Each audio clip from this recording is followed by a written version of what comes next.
بسم الله الرحمن الرحيم. والنازعات غرقا والناشطات نشطا والسابحات سبحا فالسابقات سبقا فالمدبرات أمرا يوم ترجف الراجفة تتبعها الرادفة قلوب يومئذ واجفة أبصارها خاشعة يقولون أئنا لمردودون في الحافرة فإذا كنا عظاما نخرة قالوا تلك إذا كرة خاسرة فإنما هي زجرة واحدة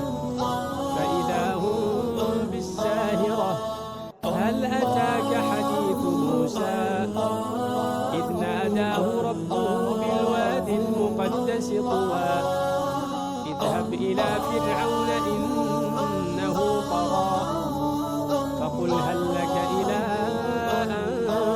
تزكى وأهديك إلى ربك فتخشى فأراه الآية الكبرى فكذب وعصى ثم أدبر يسعى فحشر فنادى فقال أنا ربكم الأعلى فأخذه الله نكال الآخرة والأولى إن في ذلك لعبرة لمن يخشى أأنتم أشد خلقا أم السماء بناها رفع سمكها فسواها وأغطش ليلها وأخرج ضحاها والأرض بعد ذلك دحاها أخرج منها ماءها ومرعاها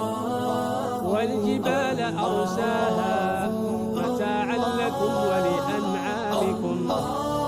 فإذا جاءت الطامة الكبرى